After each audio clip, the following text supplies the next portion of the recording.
I used to sit at the head of our mahogany dining table, where Waterford crystal glasses caught the morning light like tiny prisms, casting rainbows across the cream-colored tablecloth my grandmother had embroidered with her own hands. That table was more than furniture. It was the epicenter of our family's universe, where birth announcements were shared over champagne, where report cards were celebrated with chocolate cake, where important decisions were made with the kind of careful deliberation that comes from love and respect. The burgundy velvet cushion on my chair had molded itself to my body over 37 years of family dinners, holiday gatherings, and quiet morning coffee with whatever child needed their mother's ear. Now they've placed me on a cheap plastic chair by the kitchen sink, the kind you might find at a garage sale or in the break room of a factory. The orange seat is cracked down the middle, held together with gray electrical tape that pulls at my stockings when I try to shift position. From here, I watch the world through a grease-stained window that overlooks the garbage cans, where the smell of dishwater mingles with my fading memories, and the constant drip of the leaky faucet marks time like a funeral drum. They tell everyone it's because of my Alzheimer's, that I'm confused, that I don't understand anymore. Poor Mom,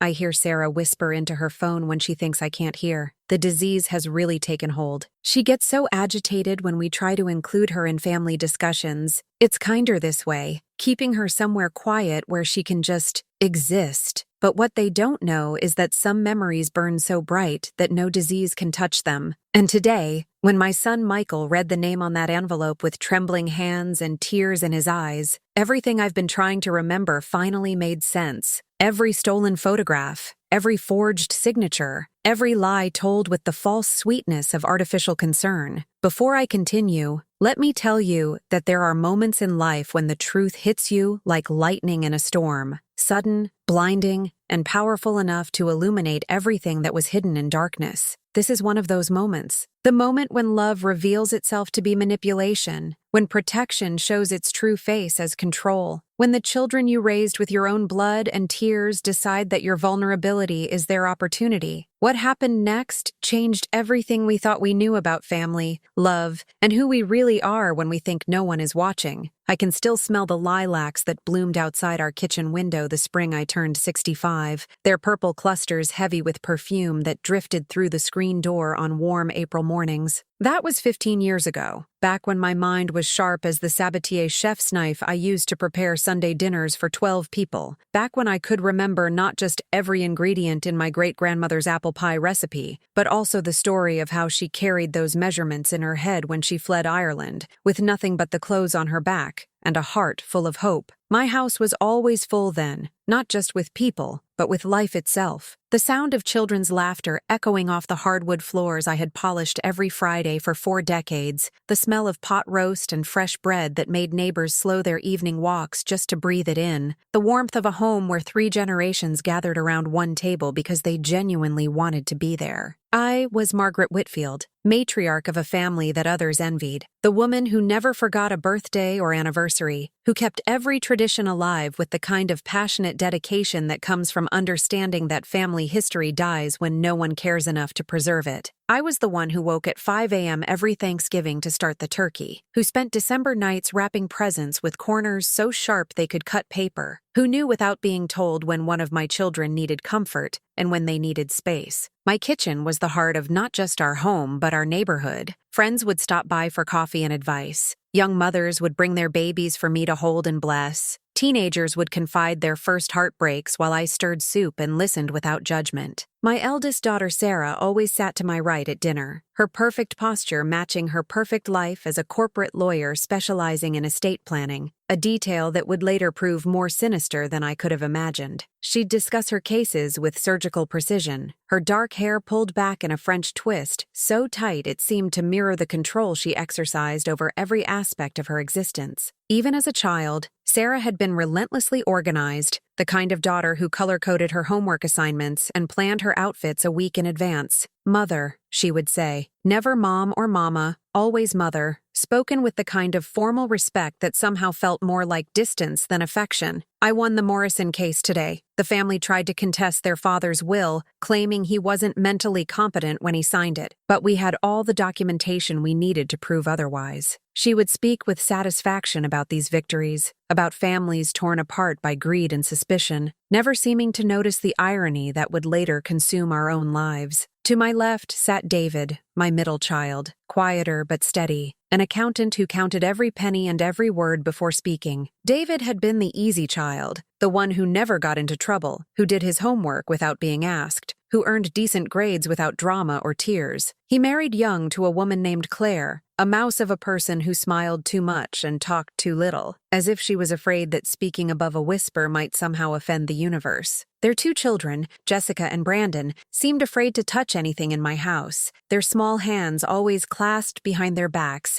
as if they'd been trained not to leave fingerprints on my furniture. "Don't touch that, sweetheart," Claire would whisper whenever they showed interest in my collection of music boxes or the family photos that lined the mantelpiece. "That's very expensive. Grandma Maggie wouldn't want us to break anything, but I did want them to touch things. I wanted them to play with my music boxes, to ask questions about the photographs, to feel at home in their grandmother's house. Instead, they sat stiff and silent, miniature adults who had learned too young that love came with conditions. And then there was Michael, my youngest, my surprise baby who arrived when I was 38 and thought I was done having children. Michael, with his father's gentle brown eyes and my stubborn streak, who became a 3rd-grade teacher because he wanted to help children learn to read, who spent his own money on books for students whose families couldn't afford them. He never married, said he was too busy taking care of me and helping his students, but I always suspected it was because he loved too deeply and trusted too easily, traits that seemed dangerous in a world where people like Sarah and David learned to see vulnerability as opportunity. Michael was the child who still called me every day, not because he felt obligated, but because he genuinely wanted to hear my voice. He was the one who remembered that I liked my tea with honey, not sugar, who brought me crossword puzzles because he knew I enjoyed the mental challenge, who treated my opinions as if they still mattered even after the diagnosis that changed everything. The grandchildren loved me then, before they were taught to see me as broken. Little Emma, Sarah's daughter, would climb onto my lap during Sunday dinners and beg for stories about when their parents were young. "Tell me about Daddy when he was little," she would say, her blue eyes wide with the kind of wonder that only children possess. I would tell her about the time David tried to build a rocket out of toilet paper tubes and aluminum foil, how it exploded in the backyard and left him covered in soot but grinning with pride. She would giggle and ask for another story, and another, until Sarah would gently pull her away, saying it was time to let Grandma rest. Tommy, David's son, would help me bake chocolate chip cookies every other Sunday, his small hands covered in flour, his gap-toothed grin making me laugh until my sides hurt. He had inherited his grandfather's sweet tooth and my determination, standing on a step stool at the kitchen counter for hours until we got the cookies exactly right. "These are the best cookies in the whole world, Grandma Maggie," he would declare, chocolate chips still warm from the oven melting on his fingers. They called me Grandma Maggie, and I was the center of their universe, the keeper of family recipes written in my mother's careful script, the guardian of old photographs that told the story of who we had been before cable television and video games, before busy schedules and soccer practices pulled families in 17 different directions. I was the one who remembered every story worth telling, who could recite the names of cousins 3 times removed, who knew which great-uncle had fought in which war, and why we put bay leaves in the spaghetti sauce, and how great-great-grandmother had met her husband at a church social when she was just 16 years old. But that was before my hands started shaking when I poured tea from the bone china service my mother had given me as a wedding gift. Before I called David by his father's name one October afternoon and saw the look that passed between him and Sarah, not concern, but something else, something calculating and cold. Before I forgot to turn off the stove,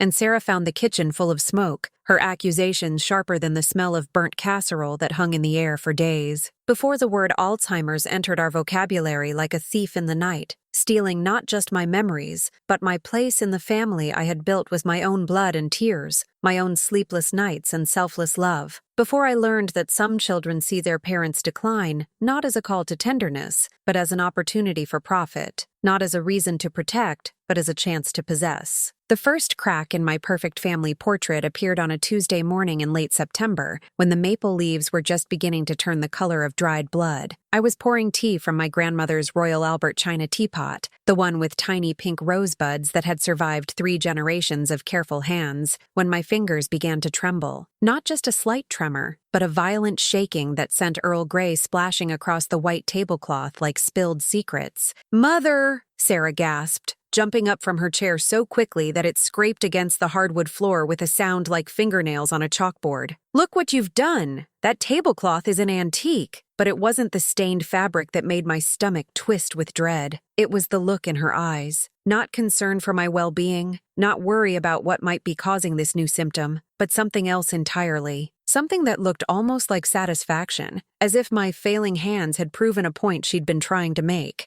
"I'm sorry," I whispered, setting the teapot down with exaggerated care. "I don't know what happened. My hands just—" "It's okay, Mother," she said, her voice artificially sweet as she dabbed at the spill with a napkin. "These things happen. Maybe we should think about using regular mugs from now on, something less breakable." 3 weeks later, I called David by his father's name during Sunday dinner. It happened so naturally that I didn't even realize my mistake until I saw the silence fall over the table like a heavy blanket, until I noticed the way Sarah and David exchanged that look again, the same calculating expression I'd seen the day I spilled the tea. "Dad's been gone for 8 years, Mom," David said quietly, his voice carrying a strange mixture of patience and something else I couldn't identify. "I'm David. Your son David." The correction hit me like cold water. Of course it was David. How could I have made such a mistake? My husband Robert had been tall and broad-shouldered, with silver hair that curled at his collar and hands that smelled like pipe tobacco and Old Spice. David was shorter, thinner, with thinning brown hair, and the soft hands of someone who spent his days pushing papers instead of building cabinets like his father had. "I know who you are," I said, but my voice sounded uncertain even to myself. I was thinking about something else." "Of course you were," Sarah said, reaching across the table to pat my hand with the kind of gentle condescension usually reserved for small children and family pets. "Your mind is just a little tired, that's all." But that night, lying in the bed I had shared with Robert for 36 years, I replayed the moment over and over. Why had I called David by his father's name? Was this how it started? This disease that stole people's minds one memory at a time? Was I going to become one of those women who forgot their own children's faces? Who wandered through nursing homes asking strangers if they'd seen their mother? The doctor's appointment came 3 days later, arranged by Sarah without consulting me. "Dr. Peterson wants to run a few tests," she explained as she helped me into her silver Mercedes, her manicured hands gentle but firm on my arm.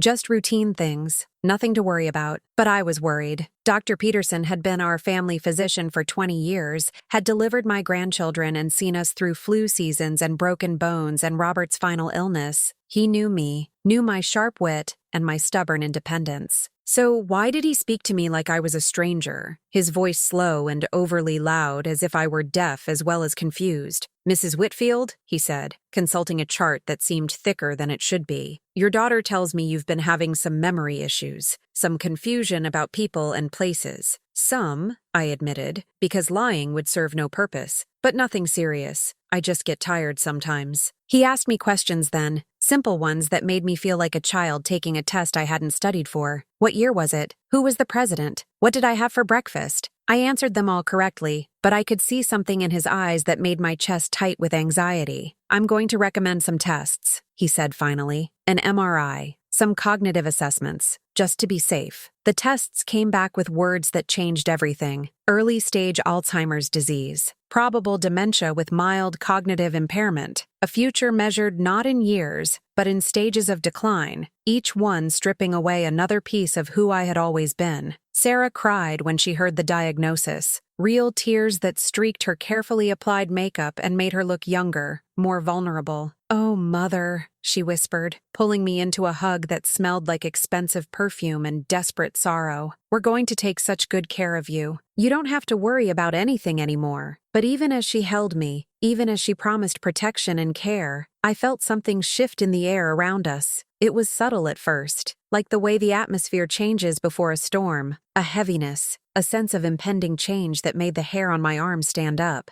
The changes started so slowly that I almost didn't notice them myself. Little things, like the way Sarah's eyes began following me as I moved through my own house, watching to see if I would stumble or forget something or do anything that might be construed as evidence of my declining capabilities. She would hover near the stove when I cooked, her presence making me so nervous that I actually did start making mistakes, adding salt instead of sugar to my coffee, burning toast because I was too aware of her scrutiny to concentrate. Maybe I should handle the cooking for a while, she suggested after I scorched a pan of scrambled eggs, just until you're feeling more like yourself. David began appearing at my house more frequently, always with his briefcase and his calculator and his serious expression. "Mom, I've been looking at your finances," he said one Thursday afternoon, spreading papers across my kitchen table like evidence in a trial. "Some of these investments aren't performing well. And this checking account? You've been writing a lot of checks for cash. Do you remember what those were for?" I didn't, actually. The gaps in my memory were becoming more frequent, more troubling. Sometimes I would find myself standing in rooms with no recollection of why I'd gone there. Sometimes I would start sentences and lose track of what I'd been trying to say. But the cash withdrawals had been for practical things: groceries, church donations, tips for the young man who cut my grass. Normal things that normal people did with their own money. "I think it would be safer if I handled your checkbook," David continued, his voice gentle but firm. "Just temporarily, until we get everything sorted out. You know how important it is to protect yourself from financial mistakes." Financial mistakes. As if I were a child who might spend her lunch money on candy instead of food. As if 57 years of managing a household budget and raising 3 children and helping my husband build a successful carpentry business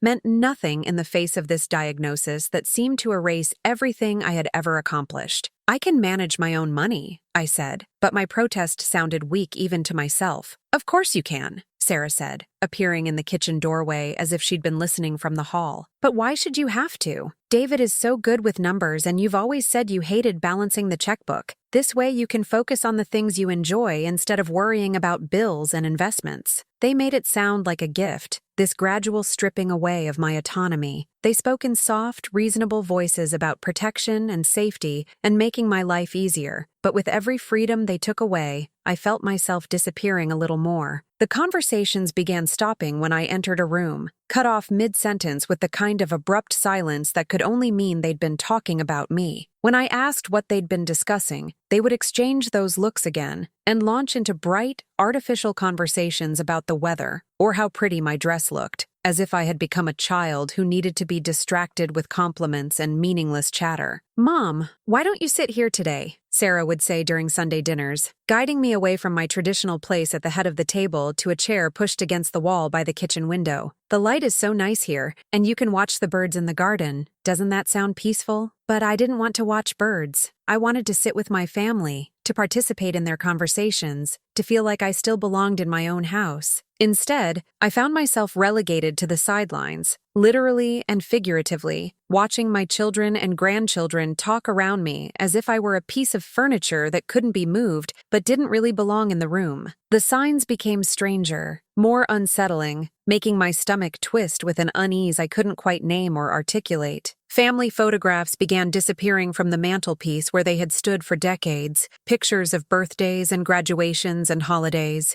images that told the story of our life together. When I asked about them, Sarah would exchange glances with David and speak in that same artificially sweet voice that was becoming as familiar as it was infuriating. "Oh, Mom, we're just having them cleaned and reframed," she would say, waving her hand dismissively. "You know how the glass gets dusty, and some of the frames are looking a bit worn. We want everything to look nice for you." But weeks passed, then months, and the photographs didn't return. The mantelpiece looked naked without them, like a smile with missing teeth, and when I mentioned it again, Sarah sighed with the kind of exaggerated patience that made me feel like I was being deliberately difficult. "I told you, Mother, they're being restored. These things take time. You wouldn't want us to rush and damage the pictures, would you?" Papers began vanishing from my desk. Important documents I had kept organized in manila folders for years. Insurance policies that Robert had carefully explained to me before before he died, bank statements that I reviewed every month to make sure our accounts were in order, the deed to the house Robert and I had bought when we were young and optimistic and certain that our love could conquer anything. When I mentioned the missing papers, David would appear with his briefcase and his patronizing smile. "Don't worry about those things anymore, Mom," he would say, patting my hand like I was a confused child. "We're taking care of everything now. You shouldn't have to stress yourself with paperwork and legal documents. That's what families are for." But I had always handled those documents myself. Even after Robert died, even when grief made simple tasks feel impossibly complicated, I had maintained control over my own affairs. I knew exactly how much money I had, where it was invested, what bills needed to be paid, and when. Now, apparently, I was too confused to understand my own financial situation, too impaired to be trusted with papers that contained my own name and address. Phone calls would end abruptly when I walked into the room.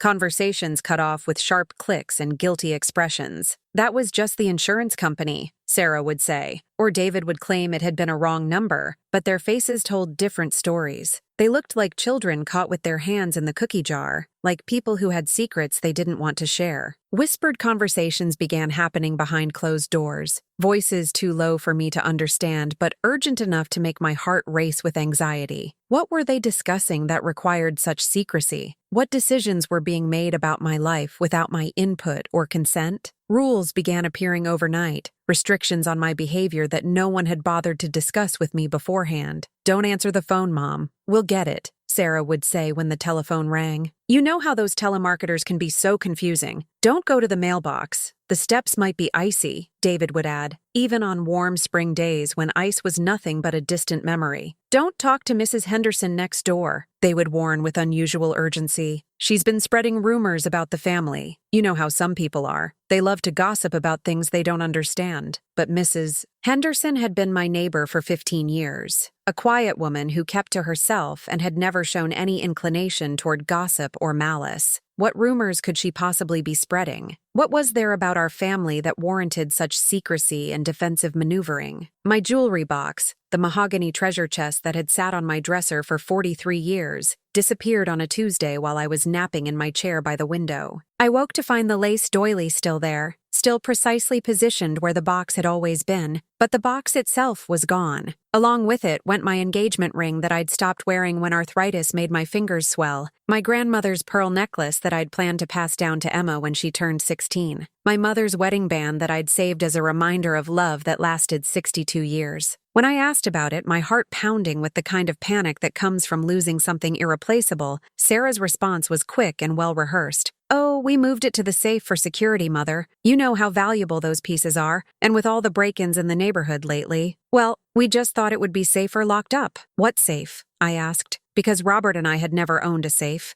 had never felt the need to lock away our modest possessions. "Where is this safe?" Sarah became flustered then, her usually composed features showing cracks of uncertainty. David has it at his house, in his basement, very secure, much safer than just sitting out where anyone could see it." But when I asked to see the safe, to verify that my treasures were really being protected and not simply taken, she changed the subject with the kind of abrupt redirect that left me feeling dizzy and confused. "Why don't we talk about this later, Mother? You seem tired. Maybe you should rest." The medicine cabinet in my bathroom was reorganized without my permission or knowledge. All my prescriptions moved to a locked plastic box that only Sarah had the key to. "It's for your own safety, Mom," she explained when I discovered that I couldn't access my own medication. "We don't want you to accidentally take too much or forget if you've already taken your pills." But I had been taking medication responsibly for 79 years. I had never forgotten a dose or taken pills incorrectly. I had a system, a routine that had served me well through decades of maintaining my own health and caring for Robert during his final illness. Now, apparently, I couldn't be trusted to remember whether I'd taken my morning vitamins. "Just ring this little bell when you need your medication," Sarah said, placing a small silver bell on my nightstand like I was an invalid who needed to summon servants. "I'll come right away and get whatever you need." The indignity of it was almost worse than the practical inconvenience.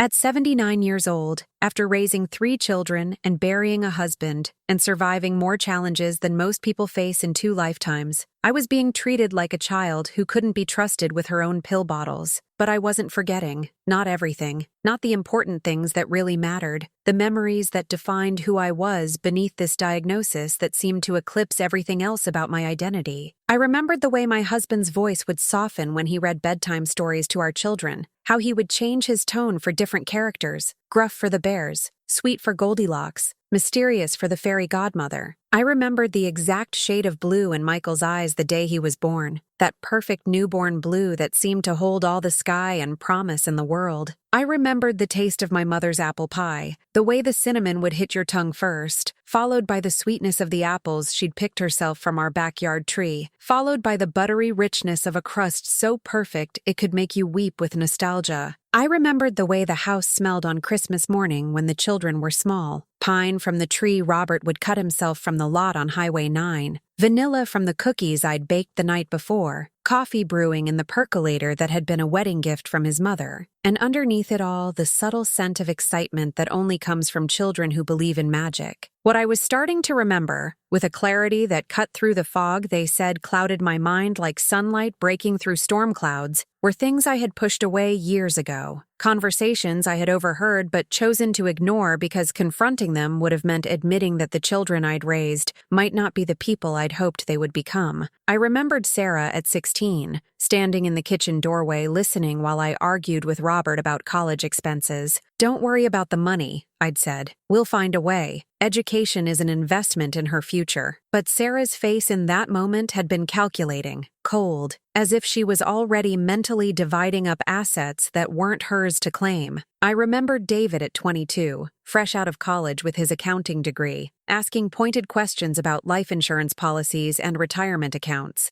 "Just want to make sure you and Dad are protected," he'd said. But there had been something in his voice, something that made me uncomfortable in a way I couldn't quite articulate. I remembered conversations between Sarah and David that stopped abruptly when I entered the room, discussions that resumed in whispers after I'd gone to bed. I remembered looks exchanged across holiday tables, glances that spoke of shared secrets and unspoken agreements. The critical incident came on a Tuesday morning in March, when the daffodils were just beginning to push through the last stubborn patches of winter's snow, their yellow faces brave and hopeful despite the cold that still gripped the mornings. I was sitting in my designated chair by the kitchen window, the cheap plastic seat that had replaced my comfortable cushioned chair without explanation or apology, watching Mrs. Henderson feed the stray calico cat that had adopted her porch sometime during the winter. The cat was a survivor, like me, though she didn't know it yet. She'd learned to navigate a world that had become hostile and unpredictable, where the rules changed without warning and safety was never guaranteed. I watched her approach Mrs. Henderson's offering cautiously, ready to bolt at the first sign of danger, and I felt a kinship with this small creature who'd learned that trust was a luxury she couldn't afford. Michael had come for his weekly visit, arriving with his teacher's bag full of papers to grade and stories about his third-grade students that still made him smile despite 23 years in the classroom. He was different from his siblings in every way that mattered, still treating me like the mother I had always been instead of the burden they seemed to believe I'd become. "Good morning, Mom," he'd said, kissing the top of my head with genuine affection before setting his bag on the counter next to my untouched breakfast of cold toast and lukewarm coffee. While Sarah and David spoke around me or about me, as if I were a problem to be managed rather than a person to be respected, Michael spoke to me, his voice carrying the same warmth and consideration it had held when he was 7 years old and thought I knew everything in the world. "I have a student this year," he told me, settling into the kitchen chair beside my plastic throne by the window. "Her name is Lucy, and she reminds me so much of you when you were teaching me to read. She's struggling with the bigger words, but she never gives up. Yesterday, she spent 30 minutes sounding out responsibility, and when she finally got it right, her whole face just lit up.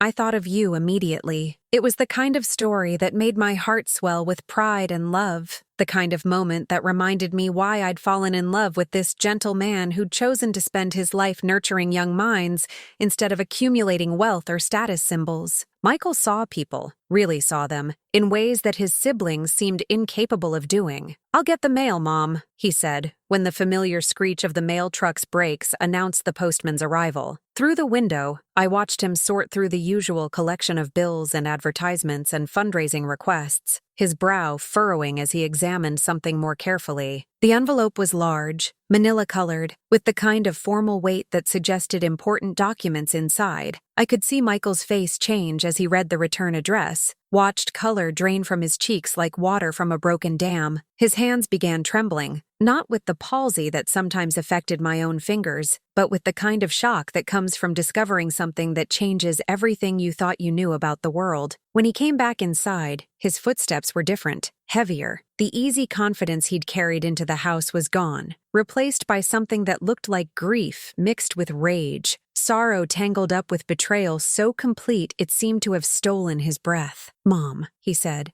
his voice strange and tight, barely controlled. "There's something here addressed to you, from Caldwell, Morrison and Associates." The name hit me like ice water thrown in my face, shocking and immediate and terrifying in its implications. Caldwell, Morrison and Associates had been my husband's law firm, the imposing office building downtown where Robert and I had sat in leather chairs and made plans for our future, where we'd discussed what would happen to our children after we were gone, where we'd tried to ensure that love would protect them, even when we couldn't. "What does it say?" I asked, though part of me already knew that whatever was in that envelope would shatter what remained of my world. Michael's hands shook as he tore open the seal with fingers that seemed to have forgotten how to work properly. I watched his eyes move across the letter, once, twice, 3 times, as if he couldn't believe what he was reading, as if the words might rearrange themselves into something more palatable if he just looked hard enough. His face went through a series of transformations that I will never forget. Confusion melting into shock, shock hardening into disbelief, disbelief exploding into an anger so deep and pure,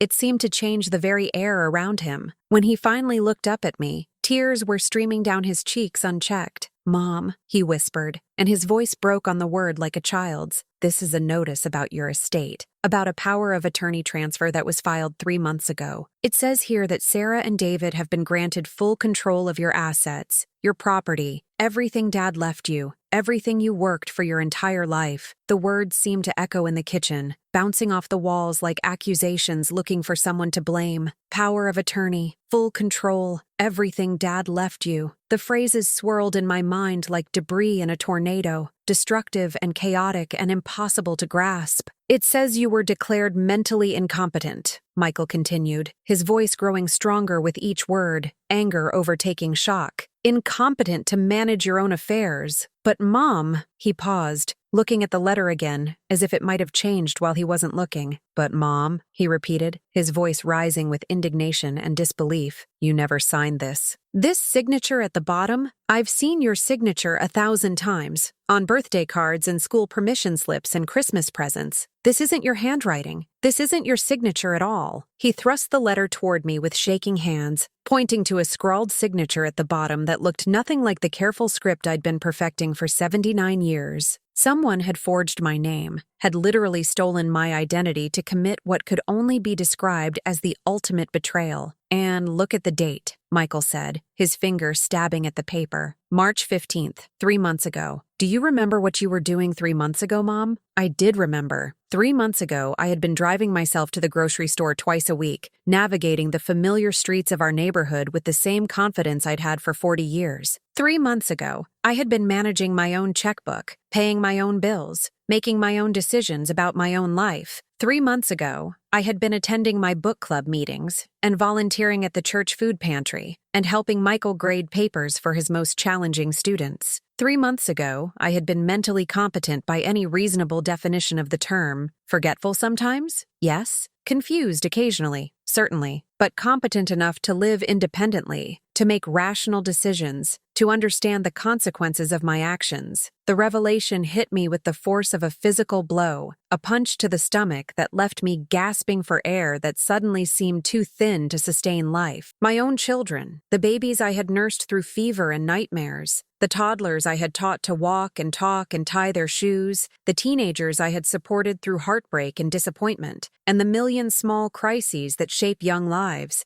had betrayed me in the most fundamental way possible. They had stolen not just my money and my property, but my identity, my autonomy, my very right to exist as a human being with thoughts and feelings and the capacity to make choices about my own life. While I sat confused and frightened by my kitchen window, believing that my failing memory was the enemy, my own children had been orchestrating the theft of my entire existence with the cold calculation of professional criminals. Sarah, with her legal expertise and her understanding of estate law, had used her knowledge to forge documents that would strip me of everything I had worked for in 60 years of marriage and motherhood. David, with his accounting skills and his access to my financial information, had helped plan and execute the systematic theft of assets I had accumulated through decades of careful saving and wise investment. They had used my diagnosis as a weapon against me, turning my vulnerability into their opportunity, my trust into their advantage. The very condition that should have made them more protective of me had instead made them more predatory, more willing to exploit my confusion for their own financial gain.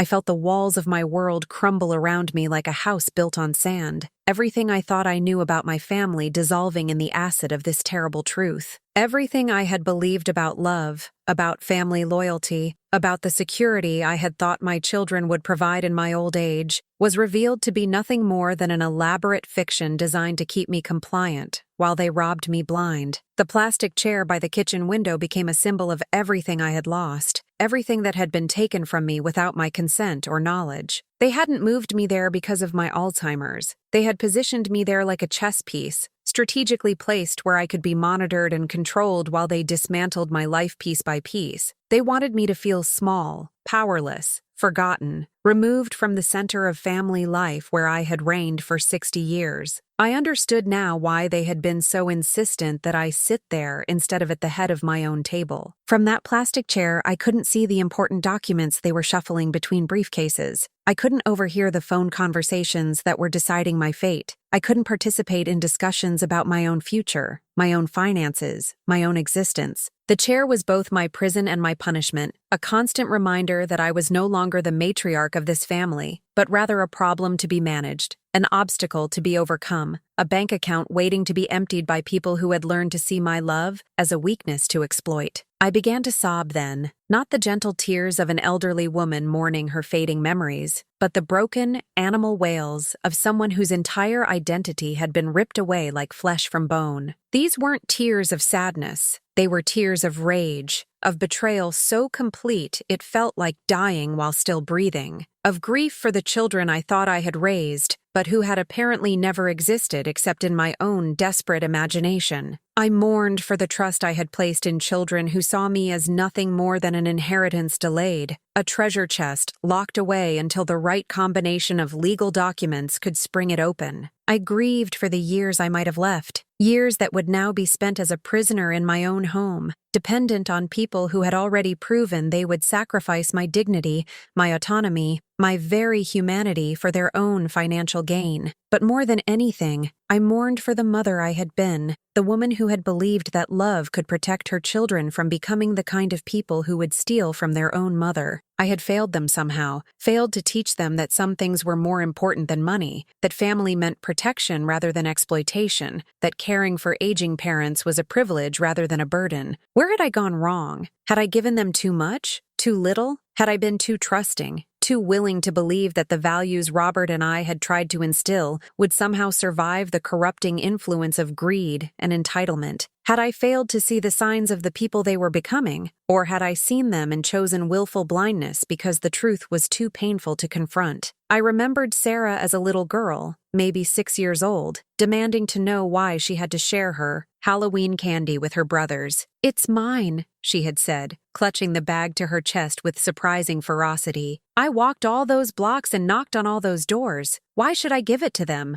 I had thought it was normal childhood selfishness, something she would outgrow as she learned about generosity and family loyalty. But maybe it hadn't been a phase. Maybe it had been a glimpse into the woman she would become, someone who saw everything in terms of what she could take, rather than what she could give. I remembered David at 8, carefully counting his allowance money and hiding it in a sock under his mattress, even after we'd assured him that his money was safe in the piggy bank on his dresser. "Someone might steal it," he'd said when we found his hiding place. But who did he think would steal from him in his own home? His own family? Maybe the signs had always been there, written in the small cruelties of childhood, the little selfishnesses I'd dismissed as normal developmental stages. Maybe I'd been so determined to see the good in my children that I'd ignored the evidence of their capacity for betrayal, their willingness to put their own interests above basic human decency. The worst part wasn't the money, though the financial theft was devastating enough. Robert and I had worked for 47 years to accumulate what we'd saved, every dollar representing hours of his labor-building custom cabinets for people who appreciated craftsmanship. Every penny saved representing my careful management of household expenses, my willingness to shop sales and clip coupons and make do with things that were worn but still serviceable. But the money was just paper and numbers in bank accounts. The real theft was deeper, more personal, more destructive than any amount of financial fraud could ever be. They had stolen my identity, my sense of self, my basic human right to make decisions about my own existence. They had turned my diagnosis into a weapon, my vulnerability into their opportunity, my trust into their advantage. They had made me doubt my own mind, my own perceptions, my own memories.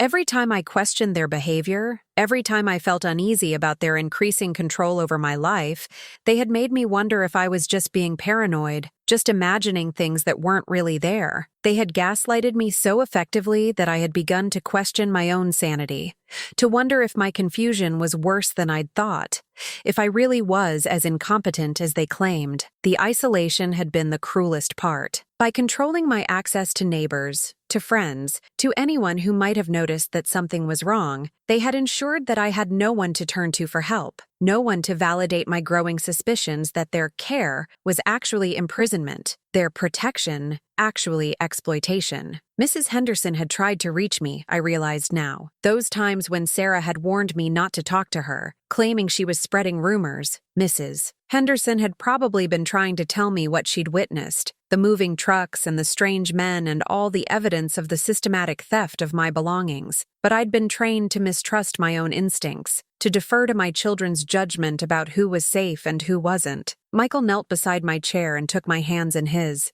own tears falling freely now. I could see the rage burning behind his gentleness, the fury of someone who had just discovered that his own siblings were capable of unthinkable cruelty. His hands were shaking with the effort of containing his anger, but his voice when he spoke was gentle, full of the kind of love I had thought all my children shared. "Mom, I'm so sorry," he whispered, his voice breaking with emotion. "I had no idea. I thought they were just helping you manage things. I thought the confusion, the way they talked about your condition, the way they made it sound like you were getting worse so quickly, I thought it was real." The pain in his voice made my heart break all over again. Michael, my sweet boy who had never hurt anyone in his 38 years of life, was blaming himself for not seeing what his siblings had hidden so carefully behind masks of false concern and artificial kindness. They had manipulated him too, using his love for me against both of us, counting on his trust and his natural assumption that family members would always act in each other's best interests. "I should have seen it," he continued, his grip on my hands tightening as if he could somehow anchor me to safety through the power of his touch. "I should have asked more questions, should have demanded to see the documents they were talking about, should have insisted on being more involved in your care. I failed you, Mom. I failed to protect you from them." But he hadn't failed me. Of all my children, only Michael had continued to treat me with respect and dignity. Only Michael had spoken to me as if my thoughts and feelings still mattered. Only Michael had seen me as a person rather than a problem to be solved or an asset to be liquidated. His guilt was misplaced, a symptom of the decent heart that made him incapable of imagining the kind of calculated cruelty his siblings had planned and executed. "You didn't fail me," I managed to say through my tears. "You're the only one who didn't fail me. You're the only one who still sees me as your mother instead of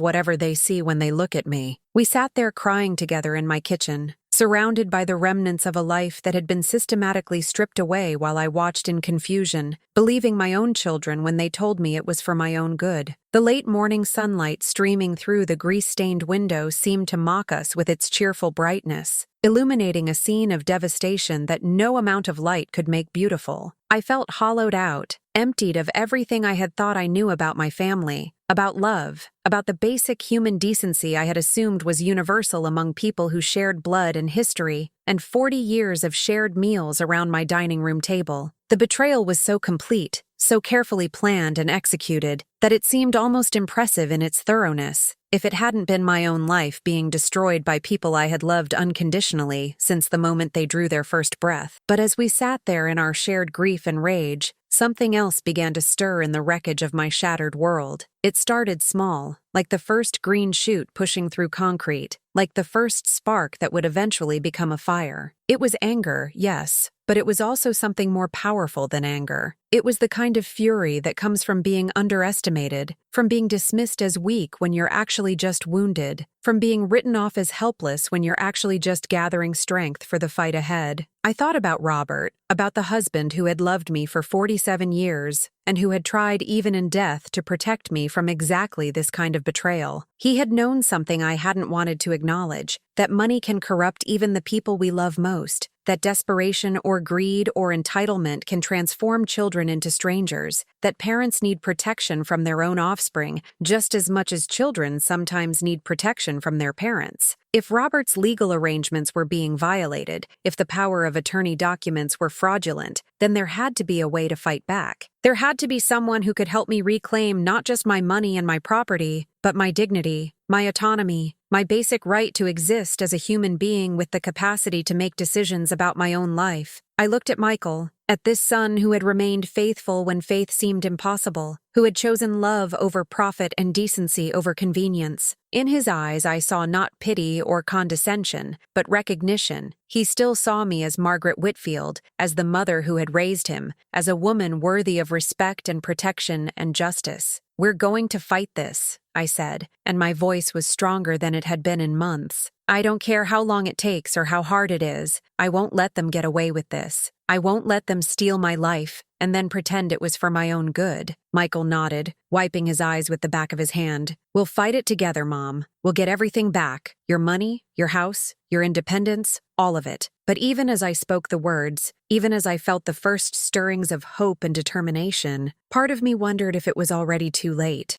How much damage could be undone? How much trust could be rebuilt? How do you go back to being a family after discovering that some members of that family see you as prey rather than people to be cherished and protected? The plastic chair seemed to mock me with its cheapness, its reminder that I had been relegated to the margins of my own life, but I wasn't dead yet. I wasn't gone. And if there was breath in my body and fight left in my spirit, I would find a way to reclaim what had been taken from me, to prove that age and illness don't automatically equal helplessness, to show my own children that they had severely underestimated the woman who had given them life, and raised them to be better people than they had apparently chosen to become. But as we sat there crying together, clinging to each other like survivors of a shipwreck, something caught my attention through the grease-stained kitchen window. Mrs. Henderson was standing on her porch, not feeding the stray cat as usual, but staring directly at our house with an expression of urgent concern. When she saw me looking, she began pointing toward our house with gestures so animated and insistent that even someone watching from a distance could see she was trying to communicate something important. Her small frame seemed to vibrate with nervous energy as she pointed first at our house, then at her own, then back again, shaking her head with obvious distress. There was something desperate about her movements, something that suggested she had been waiting for this moment, this opportunity to finally make contact with someone who might listen to what she had to say. Michael noticed too, following my gaze to the window where Mrs. Henderson continued her urgent gesturing. "Stay here, Mom," he said, wiping his eyes with the back of his hand and standing up with new purpose. "I'm going to see what she wants."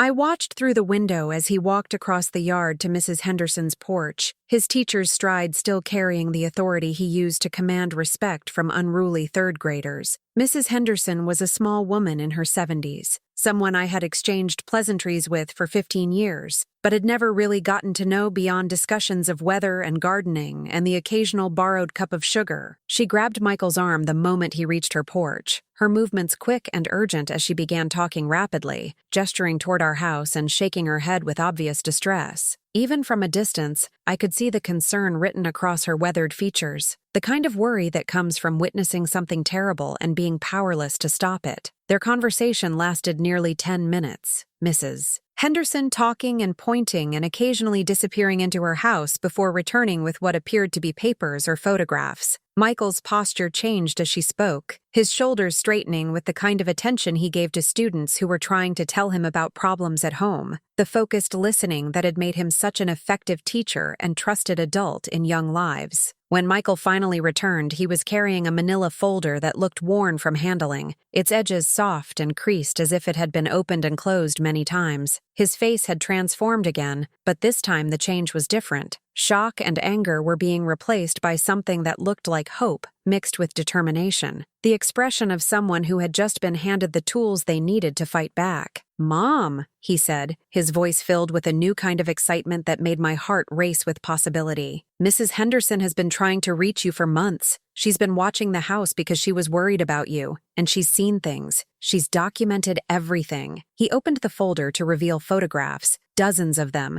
taken with what must have been a telephoto lens from Mrs. Henderson's upstairs bedroom window. Pictures of Sarah and David loading furniture into moving trucks on days when I had been napping or supposedly running errands. Pictures of them carrying boxes out of the house while I sat unknowing in my plastic chair by the kitchen window. Pictures of strangers in expensive suits examining my garden, measuring my property, taking notes on clipboards as if they were appraising real estate for sale. "She says she's been keeping a record because she knew something was wrong," Michael continued, his voice growing stronger with each revelation. "She tried to call the police twice, but Sarah told them you were moving to a care facility and that Mrs. Henderson was a confused old woman who didn't understand the situation. Mrs. Henderson had been my unlikely ally all along, a neighbor who cared more about my welfare than my own children did. While I had been isolated and controlled, cut off from anyone who might have validated my growing suspicions, she had been watching and documenting the systematic theft of my belongings, the preparation for my removal from my own home, the visits from real estate assessors and estate liquidators. But there was more. From the bottom of the folder, Michael pulled out a business card and a handwritten note, both looking as if they had been handled repeatedly, studied and restudied like precious artifacts. "She says a lawyer came to her house last week, asking questions about you. He'd heard rumors about unusual activity at your address. Apparently, there are protocols in place when elderly people's properties start showing up on estate liquidation lists." The business card belonged to James Morrison, senior partner at Caldwell, Morrison & Associates, the same firm that had sent the notice about the fraudulent power of attorney, the same office where Robert and I had planned for our future with the naive assumption that our children would honor our wishes and protect, rather than exploit my vulnerability. The handwritten note was brief but powerful, written in the careful script of someone who understood the weight of words. "Mrs. Whitfield, if you are reading this, please know that your husband's estate planning included specific protections against financial elder abuse. The documents filed in your name appear to contradict the safeguards he established. Contact me immediately at the number below. Time may be critical. James Morrison, S.K. My husband, even in death, had tried to protect me from exactly what was happening. Robert had loved me enough to anticipate the possibility that our children might not honor their duty to care for me with dignity and respect. He had been wise enough to understand that money can corrupt even people you've raised with your own hands, that desperation or greed or simple entitlement can transform children into strangers who see their parents' vulnerability as opportunity rather than responsibility. Michael called Mr. Morrison immediately, using the phone in the kitchen while I sat trembling in my plastic chair, hardly daring to hope that salvation might be possible after months of feeling utterly powerless and alone. Within 2 hours, our kitchen table was covered with documents that told the true story of my estate, papers that revealed the elaborate legal framework Robert had constructed to prevent exactly the kind of exploitation I was experiencing. Your husband was very specific about this, Mr. Morrison explained, his voice gentle but firm as he spread papers across the table where I had once served Sunday dinners to a family I thought loved me. He was a man in his 60s, with silver hair and kind eyes that reminded me painfully of Robert, with the same careful attention to detail that had made my husband such a respected craftsman. He said he had seen too many elderly people lose their independence because family members took advantage of cognitive decline, Morrison continued, his words careful but clear. The trust he established requires independent medical evaluation and judicial oversight for any transfer of power. What your children have done is not just morally reprehensible, it's criminal fraud. The trust Robert had created was like a fortress around my assets, designed specifically to prevent anyone, including our children, from gaining control without clear evidence of my informed consent given in the presence of independent witnesses. The power of attorney Sarah and David had filed was not only fraudulent in its forged signature, but legally meaningless even if I had actually signed it. The documents they filed contradict the specific terms of your husband's trust, Morrison explained, pointing to clauses written in Robert's careful handwriting. According to these papers, any attempt to declare you incompetent without following the prescribed legal procedures would be considered evidence of attempted elder abuse,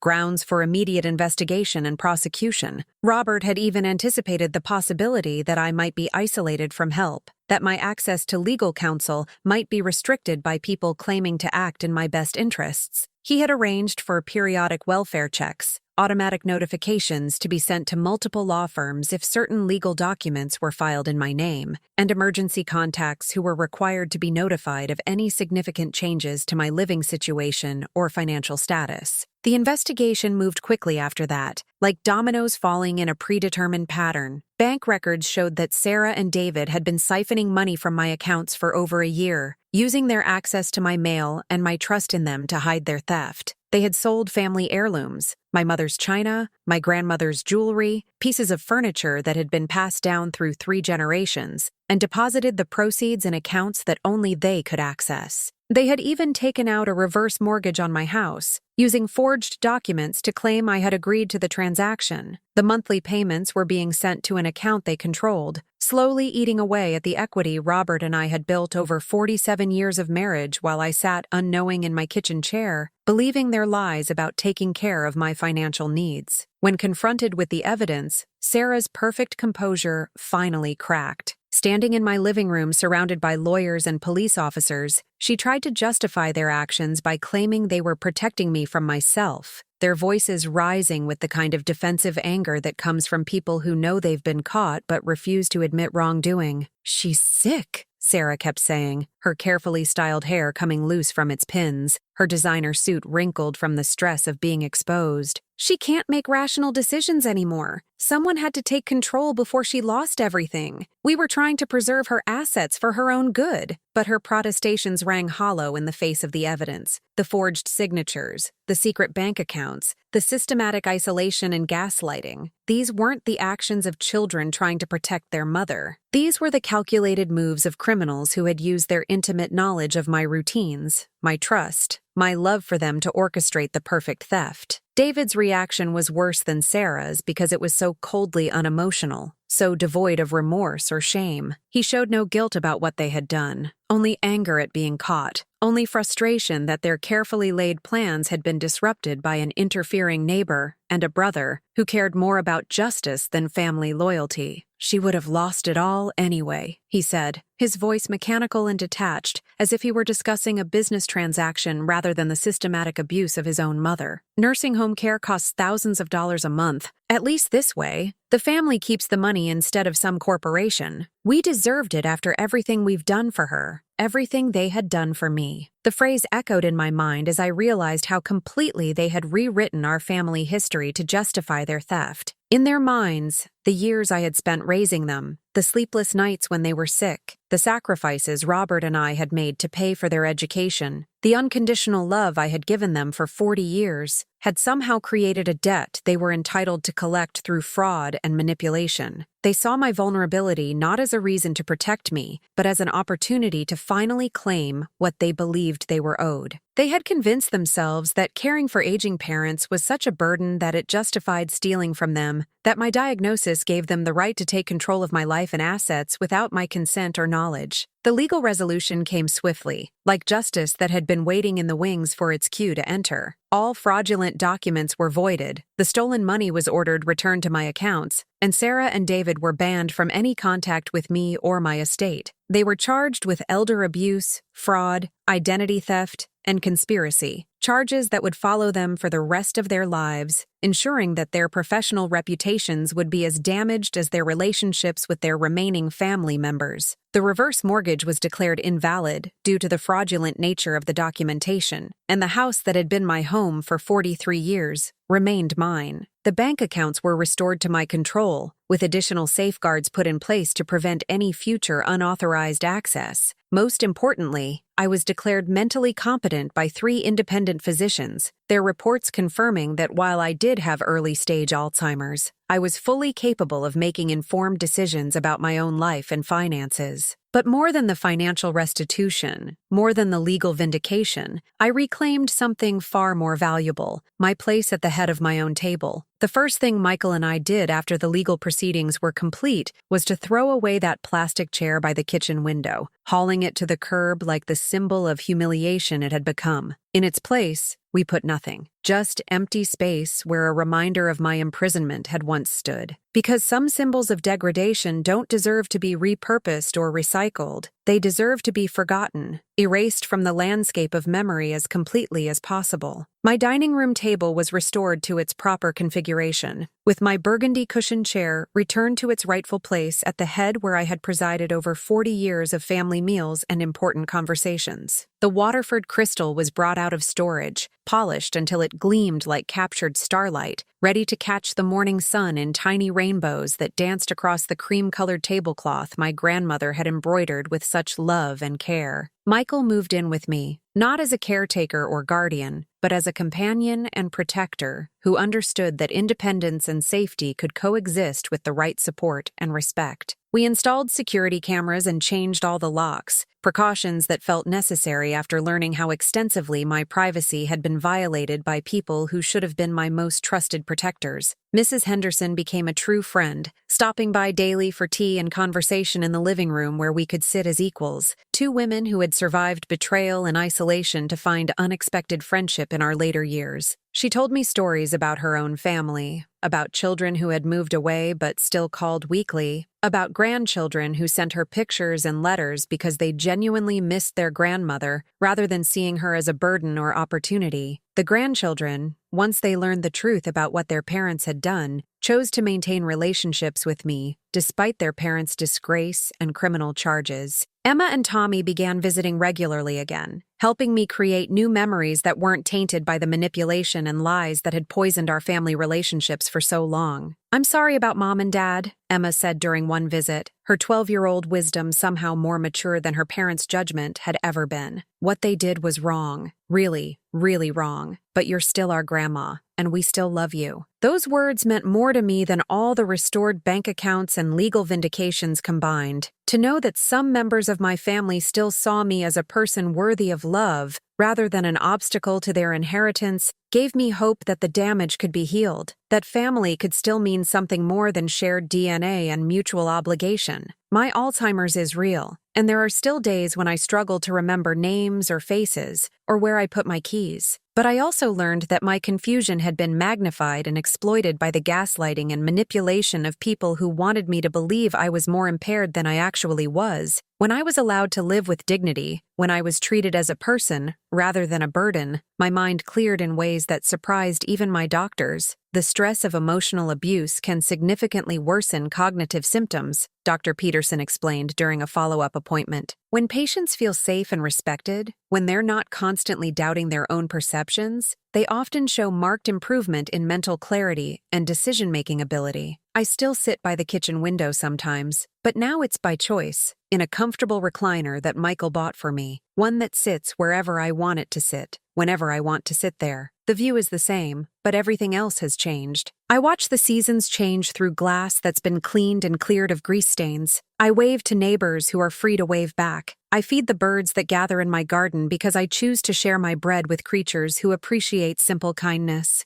Most importantly, I learned that family isn't just about blood or shared history or obligation born from genetics. Real family is about respect, love, and the commitment to protect those who are vulnerable, rather than exploit their weakness for personal gain. Michael has shown me that there are children who honor their parents not by controlling them, but by supporting their independence for as long as humanly possible. Mrs. Henderson has shown me that there are friends who will risk confrontation and misunderstanding to do what's right, who will document injustice and sound alarms even when it would be easier to look away and mind their own business. Mr. Morrison has shown me that there are professionals who see elderly clients as people worthy of justice and protection, not just problems to be managed or files to be processed. The envelope that Michael read that March morning didn't just expose a crime, it revealed who we all really were when tested by crisis and opportunity. Sarah and David showed themselves to be people whose love was conditional on personal gain, whose definition of family included the right to steal from those who had given them life. Michael showed himself to be the son I had always believed him to be. Someone whose love was strong enough to fight for justice, even when it meant confronting his own siblings and destroying what remained of our family relationships. And I showed myself that even with a failing memory, even with a diagnosis that others tried to use as a weapon against me, I was still Margaret Whitfield, still worthy of respect, still capable of making choices about my own life, still strong enough to fight for my dignity when everything else had been stripped away. I keep that envelope now, framed on my kitchen table next to a new family photo, one that includes only the people who love me enough to want me to be free rather than controlled, protected rather than exploited. It reminds me every day that sometimes the most powerful weapon against injustice is simply the truth, waiting patiently in a manila envelope for someone brave enough to read it aloud and strong enough to act on what it reveals. And when my memory fails me now, when I can't remember what I had for breakfast or what day it is, I touch that frame and remember the most important truth of all. I am not my disease. I am not my limitations. I am a woman who deserved better from some of her children and found exactly what she needed in the ones who truly understood what love means: protection instead of control, respect instead of management, dignity instead of condescending care that masked theft and betrayal. The kitchen window still catches the morning light, but now it illuminates a table where I sit by choice, surrounded by people who see my worth rather than my weakness, my humanity rather than my vulnerability. And every morning, when Michael brings in the mail, we look through it together, ready for whatever truth might arrive in our mailbox, because we've learned that truth, no matter how painful, is always better than lies, wrapped in false kindness and artificial concern. That plastic chair by the sink is gone now, hauled away like the garbage it always was, thrown into a dumpster where symbols of humiliation belong. But I will never forget what it taught me about the difference between real care and calculated control, between protection motivated by love and management motivated by greed, between family members who see aging as an opportunity to serve and those who see it as an opportunity to steal. This is my story. This is what happened when they thought my failing memory would hide their perfect crime. This is how I learned that the most dangerous thing about Alzheimer's isn't what it takes away from you. It's what other people think it gives them permission to steal while you're too confused to stop them. But confusion isn't the same as helplessness. And forgetting some things doesn't mean you've forgotten everything, especially the most important lesson of all, that you deserve to be treated with dignity no matter what challenges you face, no matter how vulnerable you become, no matter how much easier it would be for others if you just quietly disappeared into the background of your own life. I am Margaret Whitfield. I am 79 years old. I have Alzheimer's disease, but I am not my diagnosis. I am not defined by my limitations or my occasional confusion or my need for support with some daily activities. I am defined by my refusal to accept abuse disguised as care, my insistence on dignity even when others find it inconvenient, and my determination to remain the author of my own story until the very last chapter is written. And from my place at the head of my own table, in my own house, surrounded by people who chose love over profit and justice over convenience, I can say with absolute certainty that this story isn't ending with defeat or surrender or quiet acquiescence to other people's plans for my life. This story is ending with victory, not just legal or financial victory, but something far more important, the victory of human dignity over systematic cruelty, of truth over carefully constructed lies, of love that protects over love that controls. The morning light still streams through my kitchen window, but now it illuminates a life reclaimed, a dignity restored, a woman who refused to disappear quietly into the background of other people's plans. And that, perhaps, is the most important lesson of all, that as long as there is breath in your body and fight in your spirit, it is never too late to reclaim what has been taken from you, to demand the respect you deserve, and to remind the world that vulnerability is not the same as helplessness, that age is not the same as incompetence, and that family should always mean protection rather than exploitation. This is my story, and I am still here to tell it.